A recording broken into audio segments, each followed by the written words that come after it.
టీవీఏసీ JAC ఆధ్వర్యంలో నిన్న Indira park లో జరిగినటువంటి సభలో ఏకగ్రీవంగా ఆర్టిజన్స్ కన్వర్షన్ కోసం సమ్మె నోటీస్ ఇవ్వాలని చెప్పి నిర్ణయం జరిగింది.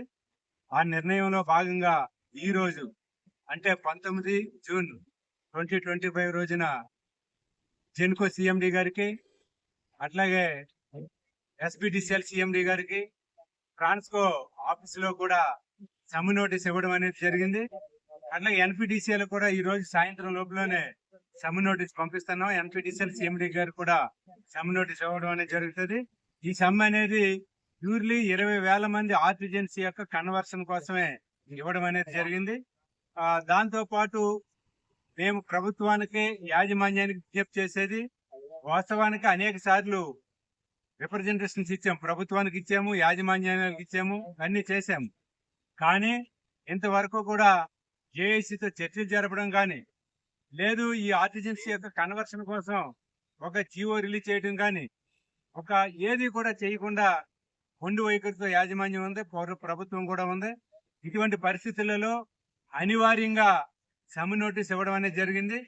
ఈ రోజు 19వ తారీఖు కాబట్టి యాజ్ పర్ యాక్ట్ ప్రకారంగా 14 డేస్ టైం ఇవ్వాలి యాజమాన్యానికి కానీ ప్రభుత్వానికి కానీ.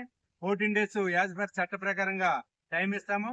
తర్వాత on or after any time going to indefinite strike అనేది సమ్మె యొక్క యాక్ట్ లో ఉంటది. కాబట్టి మళ్ళీ మా జేఏసీ ఒకసారి కూర్చుని ఏ రోజు నుంచి సమ్మెలోకి వెళ్ళాలి అనేది నిర్ణయం చేస్తాము. మా రిక్వెస్ట్ ప్రభుత్వానికి, యాజమాన్యాలకి, విద్యుత్ సంస్థ యాజమాన్యాలకి విజ్ఞప్తి చేసేది, మమ్మల్ని సమ్మె వరకు వెళ్లకుండా వెంటనే చర్చలకు పిలిచి ఈ ఆర్టిజన్స్ కన్వర్షన్ యొక్క పరిస్థితి ఏంటి, దీనివల్ల ఏంటి లాభం, ఏమి నష్టం అనేది కూడా ఆలోచన చేయాలి. మేము మా జేఏసీకి చెప్పదలుచుకున్నది, ఈ 20,000 మంది ఆర్టిజన్స్ ని కూడా కన్వర్షన్ ఇవ్వడం వలన, అంటే క్వాలిఫికేషన్ తగ్గట్టు వాళ్ళకి ఉద్యోగాలు ఇవ్వడం వలన రాష్ట్ర ప్రభుత్వం మీద కానీ యాజమాన్యం మీద కానీ ఏ రకమైనటువంటి ఆర్థిక భారం పడదు. ఆర్థిక భారం పడదు కాబట్టి ఖచ్చితంగా కన్వర్షన్ చేయాలనే డిమాండ్ మీద మేము నిలబడి ఉన్నాం.